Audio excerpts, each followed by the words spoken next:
بيبدأ المسلسل مع أول مشهد في المشرحة مع سلمى بتقول للممرض أو أنا ممكن أشوفه. بيقول لها بلاش يا بنتي المنظر صعب، فهي بتصمم إنها عايزة تشوف الجثة. فالممرض بيكشف عن وشه ومش بتقدر إنها تستحمل تشوف المنظر. فالممرض بيقول لها سيبك معاه دقيقتين وهخرج، فبيسيبها وبيمشي. فهي بتنهار من العياط وتقول له ليه كده يا سيف، ليه سبتني لوحدي؟ وفجأة أم سيف بتخش وبتنهار من العياط وتقول لها انت السبب، انت السبب في اللي حصل لابني، انت السبب في اللي حصل له، انت اللي عملت فيه كده، انت السبب في موته، انت اللي قتلتيه. يجي المشهد اللي بعده بتروح للقسم مع المحامي بتاعها، فالظابط بيستجوبها بيعمل معاها التحقيق عشان اللي حصل. فبيقول ليها انها متهمة بقتل سيف بالتعمد، ايه اقوالك في الكلام ده؟ فهي بتقول له لا، سيف كان جوزي وما اقدرش اعمل معاك كده. فبيسالها هو سيف كان بيشرب اي نوع من المخدرات او اي نوع من الخمره؟ فبترد تقول له اخر فتره كان بيشرب سجاير بس، وحالته كانت وحشه وكانت مش احسن حاجه. فبيسالها سؤال خبيث، بيقول لها طبيعة العلاقة اللي بينكم كانت عاملة ازاي؟ فبتبص للمحامي بتاعها ومش عارفة انها تقول ايه عشان ما تغلطش غلطة قدام الضابط. فالمحامي بيهز راسه وبيقول لها جاوبي. فبيقول ليها عايز اعرف طبيعة العلاقة بينكم كانت عاملة ازاي، اخر فترة كان بيتصرف ازاي، وانك قلتي انه شرب سجاير في اخر فترة، بس مع ان معمل التحليل الجنائي اثبت انه شرب كمية كبيرة جدا من المخدرات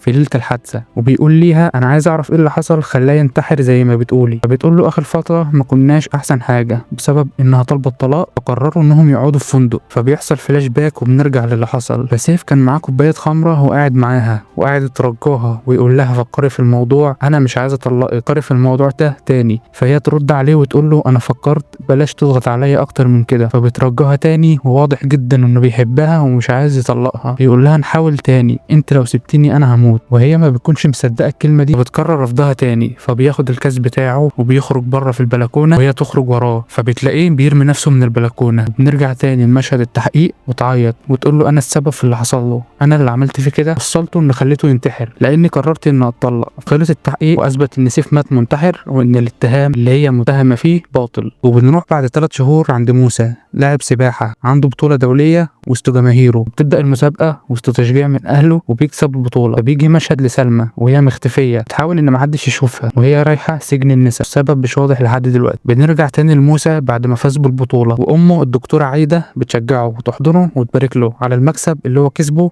انه طلع رقم 1 في البطوله الدوليه. بتقول له هتخرجوا انت وكنزي وعامله لك مفاجاه، فمش بيوافق لان امه عايزه تجوزه البنت دي تكون اسمها كنزي وهو مش موافق. فبنروح لفاطمه بتبقى كفيفة وعايشة مع بنتها دينا. بتقول ليها انها رايحة لسلمى، بتروح لها وبتلاقيها قاعدة في حالة اكتئاب بسبب اللي حصل لسيف وانه مات منتحر بسببها. بتقول ليها انا جاية عشان افكك واخرجك من المود اللي انت فيه وهنروح مع بعض عيد ميلاد واحدة صاحبتهم. بتوافق غصب عنها وبتقوم عشان تلبس. وبنرجع تاني لمشهد عايدة فجأة وهي طالعة البيت، فجأة بيوقفها واحد اسمه عز، فبتتصدم لما بتشوفه وباين عليها انها كانت تعرفه قبل كده وعلى علاقة بيه وانه مش عايزة حد يشوفهم. فبيقول ليها كويس اني شفتك ومبسوط، ومبسوط اكتر اني شفت موسى. فهي بتقول له اوعى يكون شايفك واوعى تكون قلت له حاجه. فعز بيقول لها انا على عهد معاكي ووعد ليكي ومش هجيب سيره لاي حد. بيقول لها هو موسى هيفضل لحد امتى؟ ما يعرفش انا مين، انا عايز اقعد معاكي ضروري. فبتقول له بكره هكلمك وهقابلك. دينا بتاخد سلمى ويروح عيد الميلاد وبتبقى عايزه تمشي لانها مكتئبه ومش عايزه تروح اي حته. فبيجي مشهد لصاحبتهم لحبيبها وهو بيتقدم ليها وبيقول لها هتتجوزيني. سلمى ما استحملتش وافتكرت ايام زمان لسيف، ايام كان بيعمل معاها نفس المشهد اللي بتسيبهم وبتجري على الحمام وتقعد تعيط لان المشهد ده فكرها بكل حاجه كانت حلوه ليها مع جوزها سيف. وبنروح لعايده وابنها موسى عايشين مع بعض، فبتقول له ليها انها رايحه الشغل وعندها مواعيد مهمه وما يعرفش انها رايحه تقابل عز. بتروح تقابل عز وتقول له ايه الحاجه المهمه اللي انت عاوزني فيها؟ بيقول لها انت عارفه انا عايز ايه؟ هي بتقول له انت بالنسبه لي ميت. بتقول له مش هقول لموسى ومش هخليه يتصدم فيك لانك تاجر مخدرات. فبتروح العياده بتاعتها بيكون عندها مقابله مع مريضه وبيطلع انها سلمى. بتسالها انت اول مره تروحي لطبيب نفسي؟ ترد عليها تقول لها ايوه انا اول مره. بتسالها سبب وجودك هنا ايه؟ تقول لها ما اعرفش، حسيت اني عايزه اتكلم مع حد ما اعرفوش. تقول لها بخاف من اي حاجه ممكن تحصل ليا، بخاف ان انا ابقى لوحدي وما بحبش ابقى لوحدي وعندي عقده نفسيه من ان ابقى لوحدي. وتقول ليها اني كنت متجوزه واحد اسمه سيف ومات وانتحر، وبعد ما مات خفت ان ابقى لوحدي اكتر. فعايده بتقول لها عشان نكمل مظبوط لازم اعرف الحقيقه كامله واعرف كل التفاصيل. الكلام اللي انت قلتيه ان جوزك انتحر، هل ده الحقيقه كامله ولا في حاجه ناقصه؟ سلمى بترد عليها تقول لها لا، في حاجه ناقصه وجوزي ما انتحرش، انا اللي قتلته. عايده بتقول لسلمى انا حاسه بتأنيب ضميرك، وانك متخيله انك انت السبب في موته، حاسه بالذنب، بس الحقيقه انت مش السبب، انت بس حاسه بكده انه انتحر بسبب انك عايزه تطلقي. فسلمى بتقول ليها هي دي الحقيقه، هو ما انتحرش، انا اللي قتلته وانا اللي زقته من فوق البلكونه. تطلب منها انها تحكي لها التفاصيل كامله وتحكي لها الحقيقه كامله عشان تقدر تساعدها. فسلمى بتقول ليها هو السبب، هو اللي ضحك عليا، قال لي انا عمري ما هسيبك، وانهم كانوا اجمل قصه حب، واننا هنسمي عيالنا سوا وهيفضل جنبي طول عمري، وجاي بعد كل ده يقول لي مش عايز اكمل، وقال لي انه زهق. فالدكتوره بتقول ليها انت ازاي وصلت للمرحله دي؟ اي اتنين بيسيبوا بعض، بس مش لدرجه انك تقتليه. سلمى بتقول ليها انه قعد 3 شهور ما يبصش في وشي ومش طايقني، حجزت يوم في فندق عشان نقضي مع بعض على امل انه هيرجع لي وما يسيبنيش. فبنرجع فلاش باك بنلاقيها هي اللي قاعده بتترجاه وتقول له بلاش تسيبني، مش زي ما قالت في التحقيقات. كانت قايله في التحقيقات ان هو اللي كان بيترجاها، ان هو كان بيتحايل عليها عشان ما يسيبهاش. فبيحصل العكس دلوقتي، وانها كانت بتكذب في التحقيقات والمحضر اتقفل بالكذب، فبتترجاه انه ما يسيبهاش، وهو بيقول لها خلاص ما حدش بيموت بالحب. فبتقوم عشان تعمل له الدرينك بتاعه، بتحط له حاجه فيه، فبياخد الدرينك بتاعه وبيخرج بره في البلكونه، وهي بتخرج وراه وبتزقه وبترميه منها. بتقول للدكتوره هو السبب، انا ما كنتش عايز اعمل كده، وبتكتب ليها ادويه مهدئه علشان تمشي عليها.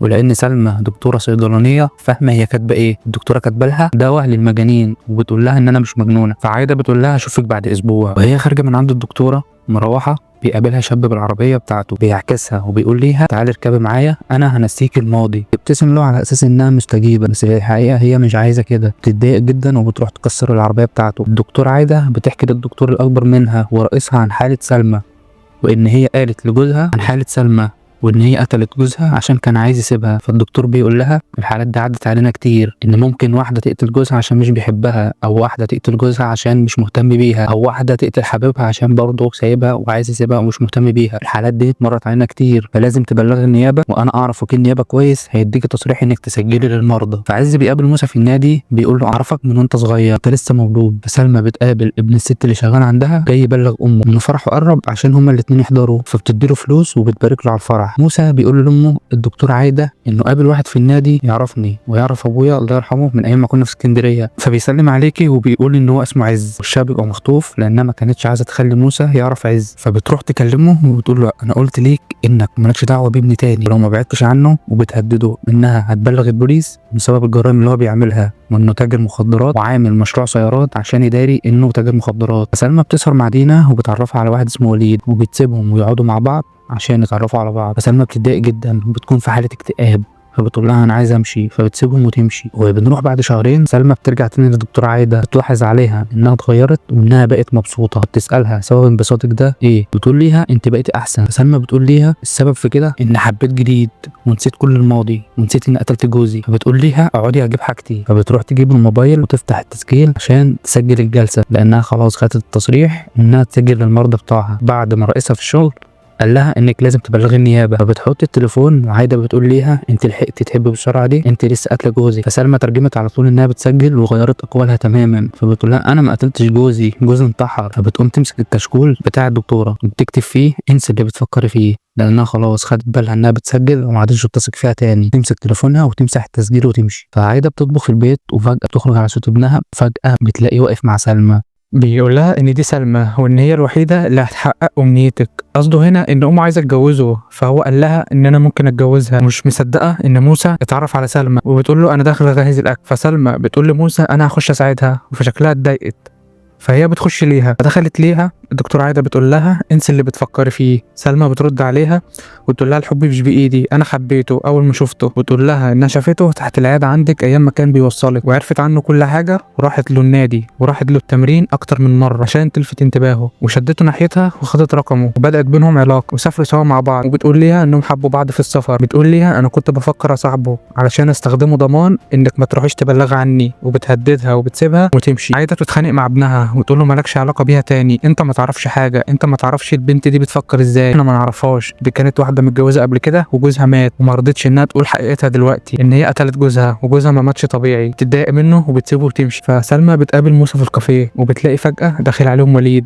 اللي كانت اتعرفت عليه عن طريق صاحبتها دينا. فموسى بيتضايق جدا بسبب اللي حصل، وباين كده انه بدا يغير عليها، وشكلها كده بدأت تجر رجله ووقعته في حبها، وهتستخدمه انها تقدر تعمل اي حاجة وتضغط على ام عايدة علشان ما تروحش تبلغ عنها. فبيروح البيت بيلاقي امه عامله له كمين، جايبه له كنزي انها تجوزها له، وينسى سلمى خالص. بيقول لهم انا هخش البس وجاي. فدخل فتح الجهاز ولعب بلاي ستيشن وكرف لهم خالص. فبيكلم سلمى يحكي لها اللي حصل، ويقول لها ان في بنت اسمها كنزي امي عايزه اتجوزها لي بالعافيه. فسلمى بتكشر شويه كده وبتتضايق وتقول له اسمها ايه البنت دي.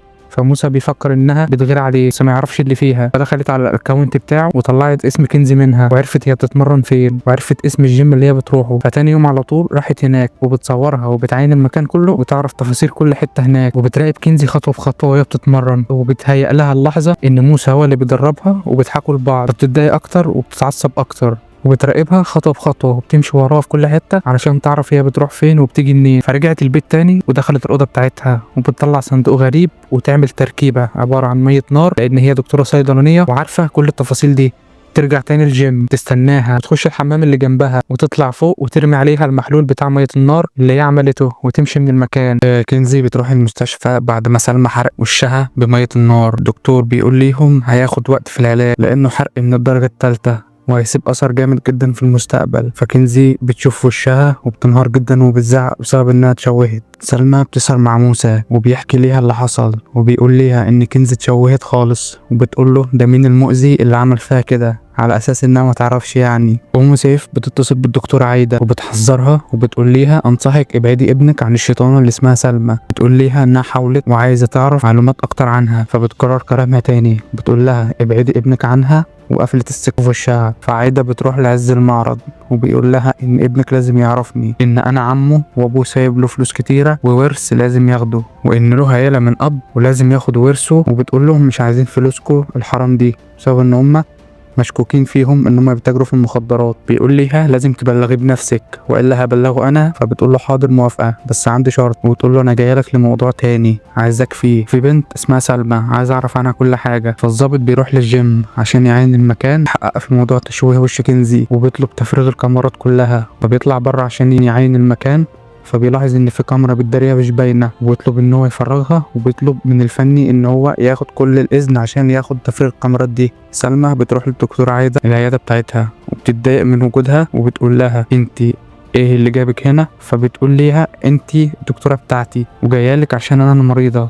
فعايده بتقول لها انا مش هعالجك تاني وبعد عني وعن ابني. فسلمى بتصمم ان عايده هي اللي تعالجها. سلمى بتقول ليها عايز احكي لك عن حبيبه صاحبي اللي بتحبه وشها اتشوه وعمليات التجميل مش هتعمل لها حاجه، وان حصل فيها كده عشان مامته عايزه تجوزها له. وعايده بتتصدم انها هي اللي عملت كده في كنزي. تتكلم بطريقه مجهوله شويه عشان لو كانت عايده بتسجل ليها او حاجه صوتها ما يجيش في التسجيل. سلمى بتقعد مع دينا يحكوا عن موسى وصاحبه، ودينا بتعاكس موسى قصادها وتقول ليها بيعرف يلبس وشيك جدا وثابت وهادي جدا عن صاحبه. فسلمى بدات تكشر وتتضايق. عايده بترجع البيت بتلاقي سلمى رابطه موسى وحاطه السكين على رقبته وتقول لها انا قلت ليكي ما تقوليش الحقيقه وانت رحت قلتي، وتهددها وبتموتها قدامها. فبيطلع ان كابوس عادي مش حقيقه. فعز بيتصل بيها وبيقول ليها انزلي تحت عايز اقابلك ضروري. فبتنزل تحت عشان تقابله تحت البيت وبيديها فلاشه ويقول ليها فيها كل المعلومات اللي انت عايزاها عن سلمى، وانها كانت مخطوبه لواحد زمان اسمه كريم عبد القادر، وهتلاقي عنوانه عندك تقدر تروحي وتعرفوا منه كل التفاصيل. تاني يوم على طول بتروح لبيت كريم عشان تعرف مين هو وعشان تعرف ايه اللي حصل له من ورا سلمى، وبتتصدم انه قاعد على كرسي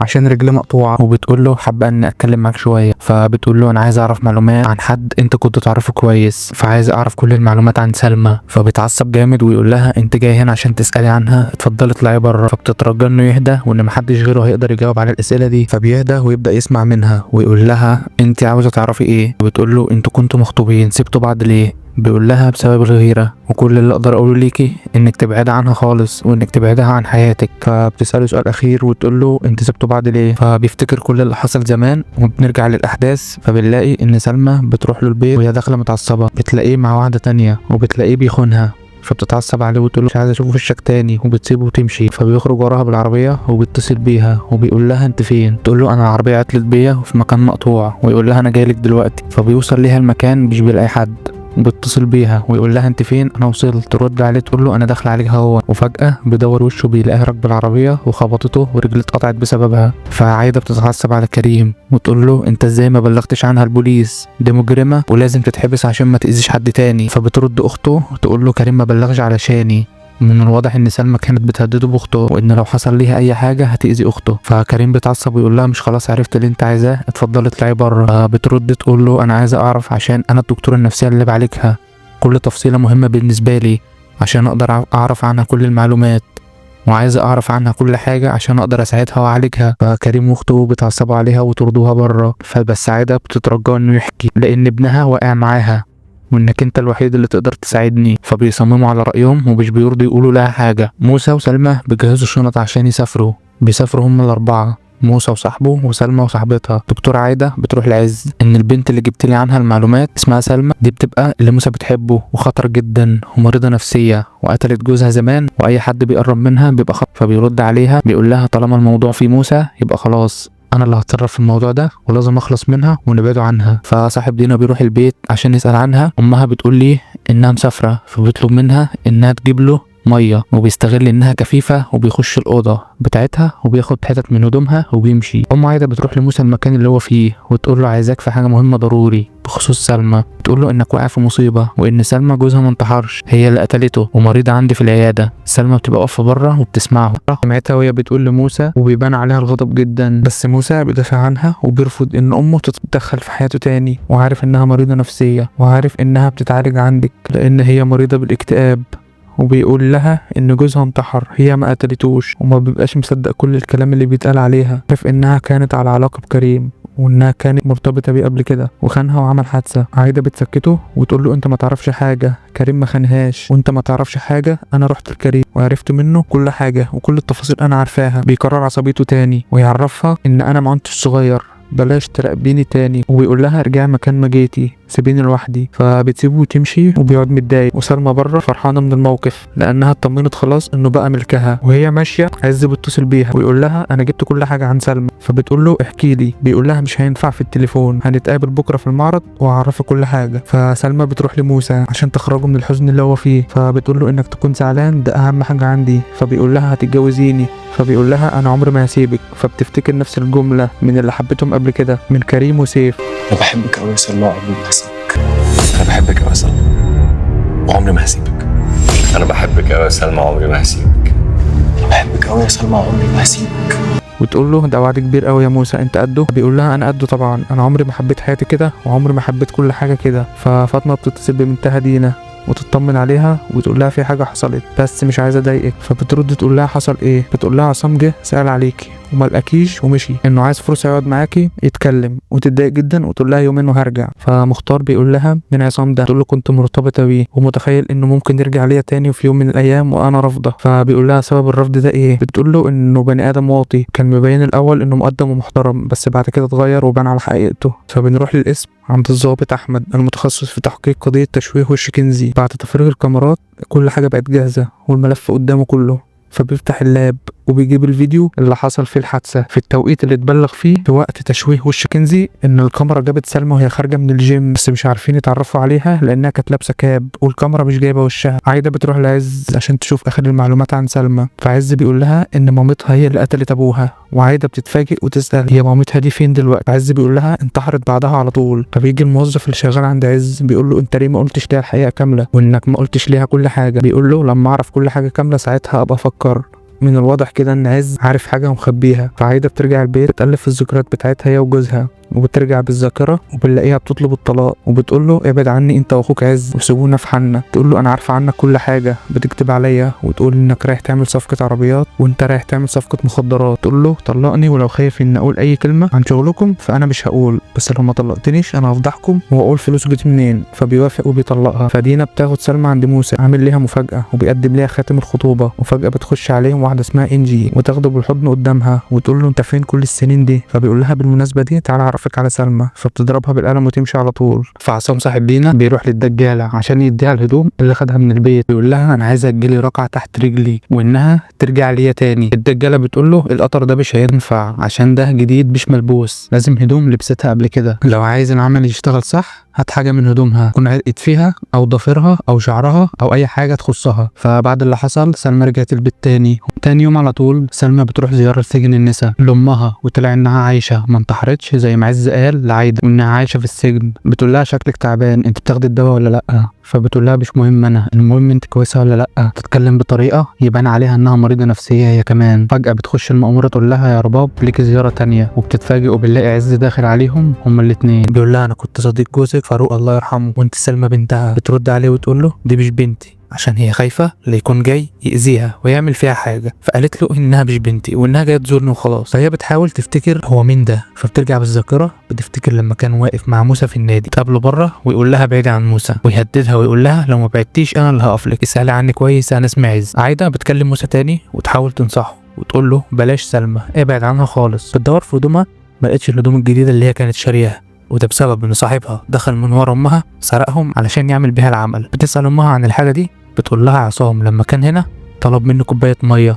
ودخلت اجيبها وحسيت بصوته جوه الشقه، يكونش هو اللي خدهم؟ هي بتقول لها اكيد هو اللي خدهم. سلمى بتروح لعايده وبتتعصب عليها، وسلمى بتقول ليها انا بحب موسى وليه مصممه تفرق بينا علشان خاطري خلينا نكمل مع بعض. بتقول ليها من ساعه ما عرفناكي واحنا هنتغير. وسلمى بتبص على علبه الدواء بتاعتها وتقول لها حاضر هبعد عنه. وبتلاحظ ان عايده دايما بتاخد من علبه الدواء دي. بتروح له النادي وتقول له ارجع لي، عايزه تصالحه وعايزه اقول حاجه مهمه قوي، مش هقدر ابعد عنك. ويقول لها انا ماليش وما اعرفش غيرك انت وامي. وبتستغرب امال مين اللي جه يهددني ده وايه علاقته بيه.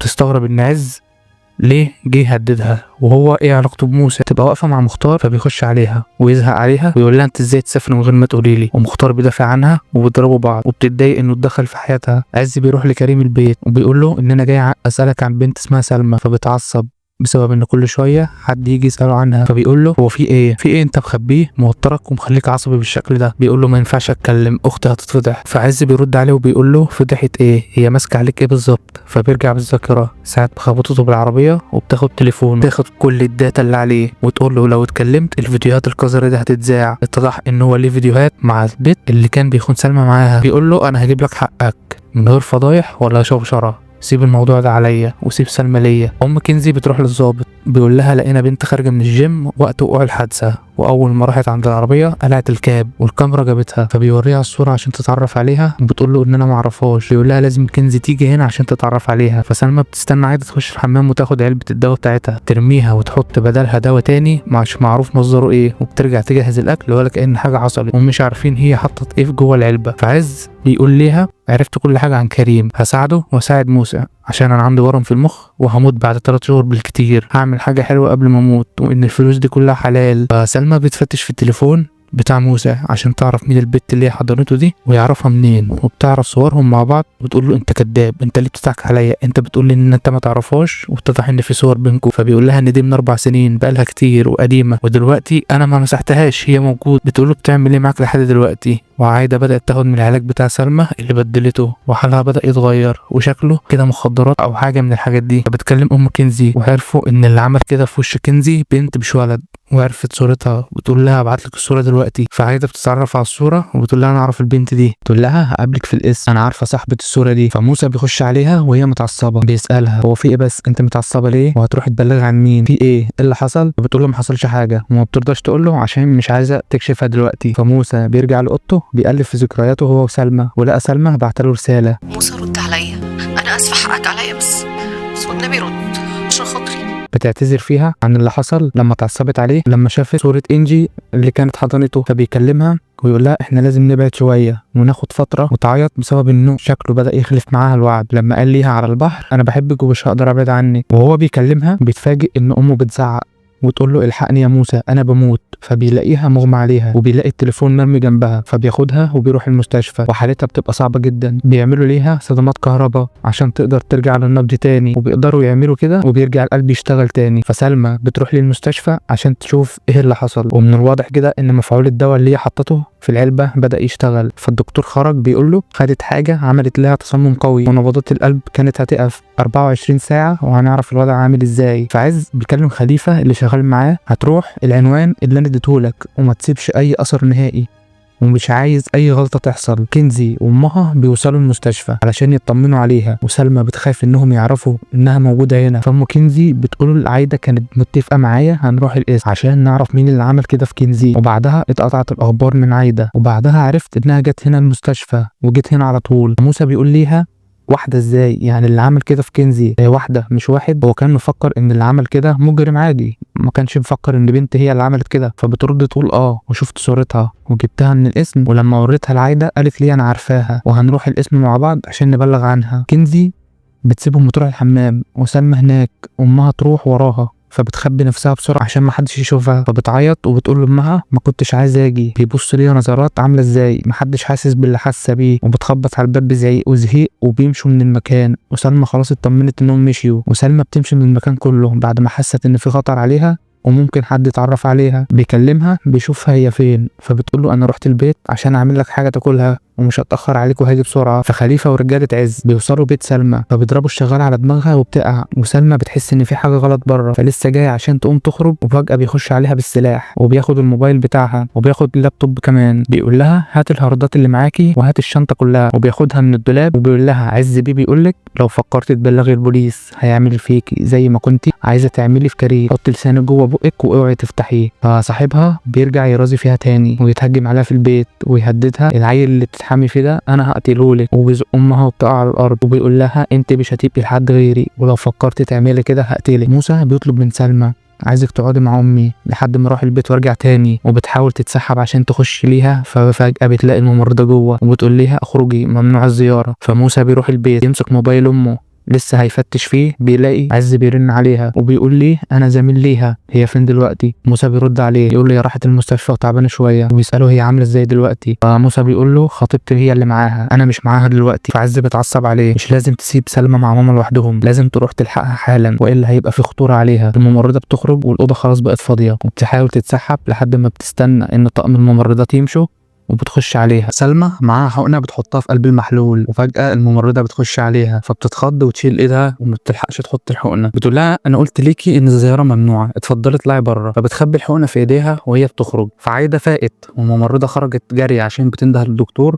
وسلمى بتقول للممرضه في حاجه، بتقول لها المريضه فاقت. فبتتضايق جدا عشان مش ده اللي نفسها فيه، وان هي ما لحقتش تحط الحقنه وهي واقفه مصدومه انها فاقت. موسى جه قال لها ايه اللي حصل، فغيرت ملامحها تماما وبتقول له طنط فاقت الحمد لله، وبتغير وشها ولا كانها كانت زعلانه ولا كانها كانت متضايقه انها ما حطتش الحقنه. بيخش يطمن عليها وهي بره بتجري من المكان، بتلاقي عز في وشها بيقول لها انا قلت ليكي مالكيش دعوه بموسى تاني، واللي جاي هيخوفك قوي، ولو ما بعدتيش عن موسى انت الخسرانه. فبتبص له وبتسيبه وتمشي. موسى جوه فرحان جدا ان امه بقت بخير والدكتور طمنه عليها والحاله بقت مستقره خلاص. فسلمى بتخش البيت متعصبه وتقول للشغاله بتاعتها مش عايزه حد معايا، هخش الاوضه اطلع ملقاكيش. بتخش تحضر شنطه هدومها وتحط الهدوم فيها وواضح انها ناويه تهرب. فعايده بتقول لموسى سلمى كانت هنا جنبي في العنايه وسمعت كل كلمه قالتها، كانت عايزه تقتلني وكانت في ايدها حقنه وانا شايفاها وكنت حاسه بيها، كل كلمه هي قالتها انا سمعتها. فبيقطعها في الكلام وبيقول لها مش وقته، بس مش مهم دلوقتي، اهم حاجه انك دلوقتي تقومي بالسلامه. فعز بيخبط الباب عليهم ويخش، وموسى بيستغرب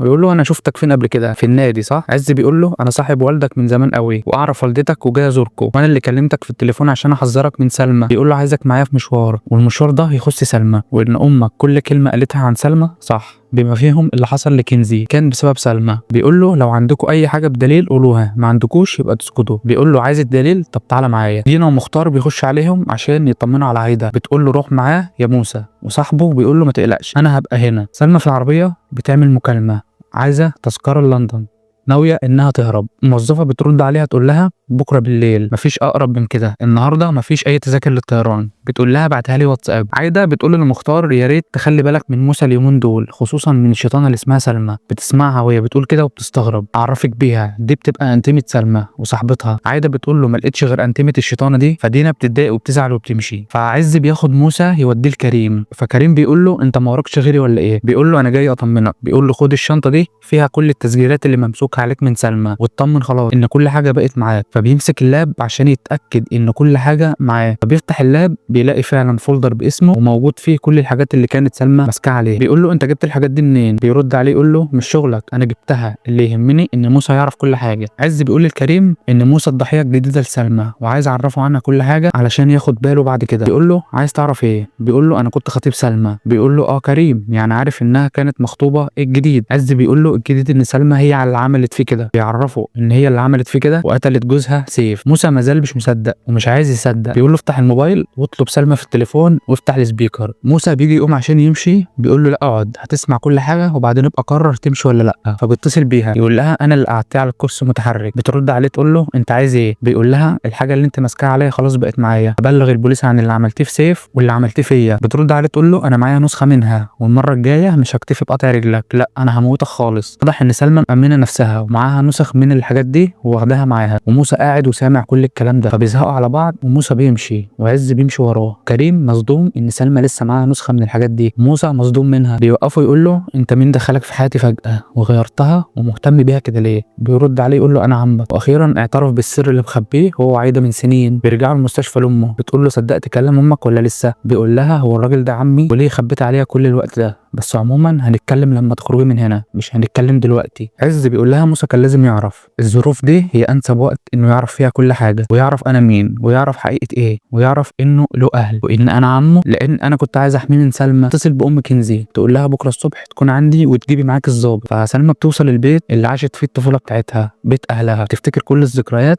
ايام ما كانت بترسم والذكريات الوحشه اللي عاشتها مع اهلها، وان جالها صدمه عصبيه بسبب الموضوع ده. مختار بيقول له مالك؟ عايز اعرف كل حاجه. بيقول له انا مش قادر اتكلم دلوقتي. بيقول له خلاص انا هعرف لوحدي من دينا، هي رايحه لسلمى دلوقتي. فموسى بيتفزع من مكانه وبيقول له رايحه ازاي وفين، لانه عايز يعرف مكانها. بيقول له مامتك امبارح شتمت سلمى قدام دينا وزعلت ومشيت، ودينا كلمت سلمى وقالت لها ان انا عايز اشوفك دلوقتي، وسلمى تقريبا ادتها العنوان. بيقول له كلمها وحاول تعرف مكان سلمى من غير ما تحس. فالظابط بيروح لعايده وتديله اقوالها وبتقول له هي اللي عملت كده لانها قدرت انها تتعرف على الصوره اللي خدها الظابط من الكاميرات. تقول له مريضه عندي وبتتعالج عندي وهي اللي عملت كده، واعرف عنوانها كويس واعرف كل حاجه عملتها. دينا بتروح لسلمى البيت بتحكي ليها ان عايده قعدت تقول كلام وحش عنك وانا زهقت ومشيت. موسى بيتصل بيها فبترد عليه، ودينا بتقوم عشان تخش الحمام، وموسى بيكلم سلمى بطريقه كانه مش عارف اي حاجه وبيتوه عشان يوصل للمكان اللي هي قاعده فيه، وبيقول لها انك وحشتني قوي وان لازم اشوفك دلوقتي، وهي كمان بتتكلم كأن مفيش اي حاجه خالص، وهو بيتوه عليها لانه عايز يعرف عنوانها فين. فبتقول له هبعت لك اللوكيشن. فدينا وهي رايح الحمام بتخش اوضه غريبه قوي عماله تنور وتطفي، وبتشم ريحه وحشه جدا. بتلاقي صور على الحيطه معمول عليها علامه اكس، ودي صور الضحايا بتوع سلمى، وبيبان ان في ضحيه جديده، في واحد على الحيطه احنا لسه ما نعرفوش. والريحه الوحشه بدات تزيد. بتفتح التلاجة بتلاقي راس بني ادم جواها، وفجاه بتلاقي سلمى وراها وتقول لها ايه اللي دخلك هنا؟ بتقول لها سلمى ده شريف يا سلمى، وبتبقى عارفاه وتقول لها ده شريف حبيبي. مين اللي عمل فيه كده؟ انت اللي عملت فيه كده؟ بتقول لها اه انا اللي عملت فيه كده، ده بيبقى شريف حبيبي. واتضح ان ده واحد كانت بتحبه زي كريم وسيف وموسى. بتقول لها ليه عملت فيه كده؟ مش انت قلت انه غرق في البحر؟ سلمى بتقول لها لا ما غرقش، انا اللي عملت فيه كده، وعدني انه مش هيسيبني وهيفضل جنبي وعمل زي كل حد عرفته بعد ما حبيته وغيرت نفسي عشانه وعشان ارضيه باي طريقه. سابني ومشي ومش عارفه ليه سابني، مش عارفه ليه محدش بيحبني. دينا بتقول لها انت اكيد مجنونه، انت بتتكلمي عادي ولا كانك قاتله واحد. سلمى بتقول لها اهدي وهفهمك على كل حاجه. دينا بتبقى متعصبه وتقول لها لازم امشي، وسلمى تمنعها وتقول لها طالما جيتي هنا مش هتخرجي من هنا، مش هتخرجي من هنا غير لما تسمعيني. وتسمعي انا عايزه اقول لك ايه؟ تقول لها مش هسمعك، لازم امشي. وسلمى بتضربها على دماغها وبتوقعها. بيجي البوليس عند بيت سلمى من العنوان اللي خدوه من عايده، بس محدش بيرد.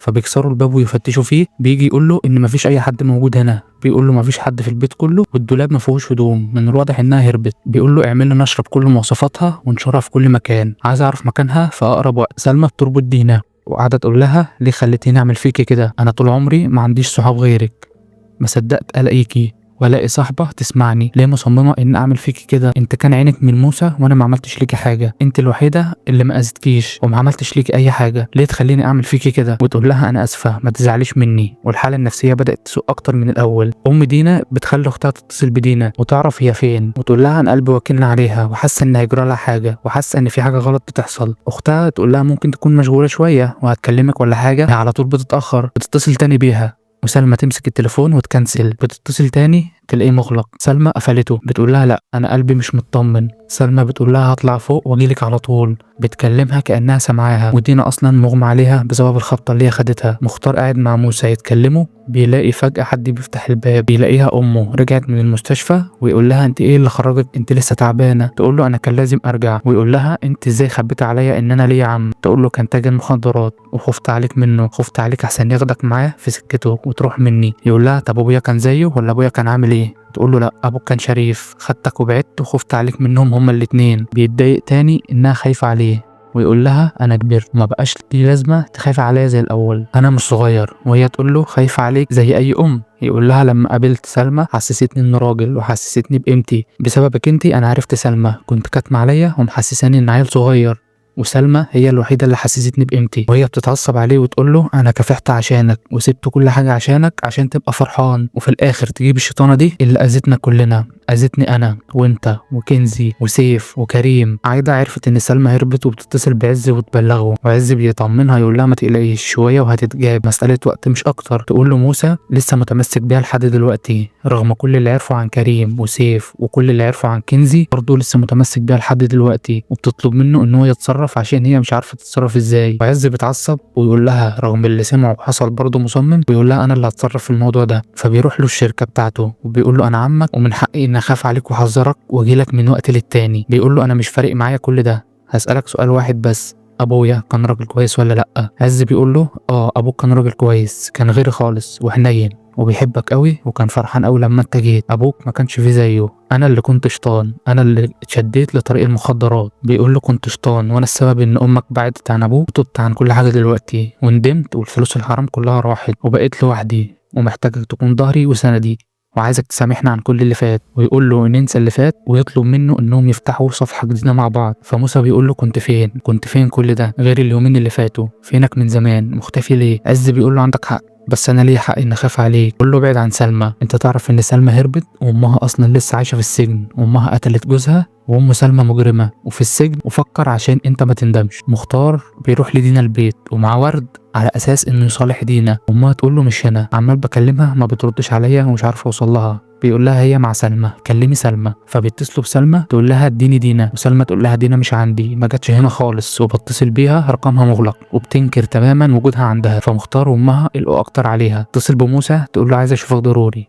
بتكلمه من تليفون غريب علشان تليفونها مفصول، كانت قايله له هبعت لك لوكيشن، وتقول له هشحن التليفون وابعت لك اللوكيشن وتعالى لي. دينا تحت فائت وسايحه في دمها من الخبطه اللي هي خدتها من سلمى، وتحاول تفك نفسها او تزعق شويه مش عارفه. فموسى بيوصل لمكان سلمى وامه بتتصل بيه، يقول لها انا عرفت كل حاجه، عايزك تسامحيني وعارف انك خايفه عليا. يقول لها انا هتصرف في الموضوع ده دلوقتي. بيرن على سلمى وتقول له افتح باب الفيلا وخش جوه. افتح له الباب وهي متوتره، تقول له انا اتولدت هنا وبابا وماما ماتوا. يقول لها متاكده انهم ماتوا؟ تقول له انت سمعت عني حاجات مش حقيقيه. يقول لها ايه هي اللي مش حقيقيه؟ طب ايه هي الحقيقه؟ تقول له انا بحبك، انت الحاجه الوحيده اللي في حياتي. تقول له نتجوز، انت وعدتني بكده. يقول لها لما نتجوز هتعملي فيا ايه؟ هتقتليني زي سيف ولا هتقطعي رجلي زي كريم؟ ترد عليه تقول له دول اذوني كلهم، انت لا، انت احسن منهم، تعالى ننسى ونبدأ من جديد، اختار بلد نروح انا وانت فيها ونهرب بعيد. يقول لها عمري ما حبيت قدك ومن ساعة ما دخلت حياتي وانا حبيبها. فبيحضنها ويقول لها انا اسف. وفجأة البوليس بيخش وبتتصدم لانه طلع كمين، وسلمى اتقبض عليها، ومختار وامه بيجوا هناك وبيخشوا بيلاقي دينا جوه مغمى عليها وبينقلوها المستشفى. وسلمى تخش السجن في حبس انفرادي، وام سلمى تفتكر ايام ما كان جوزها بيعذبها، وتيجي سلمى وهي صغيره تموته وبتضربه في ظهره بالسكينه، وان هي اللي قتلت ابوها مش امها، وحطت ايدها على السكينه علشان البصمات تيجي فيها وتبعد الخطر عن بنتها سلمى. وامها اتحبست مكانها 25 سنه. فالمأموره بتخش على سلمى بتلاقيها انتحرت. وفي الاخر بيظهر زوت نفس وبينتهي المسلسل على كده.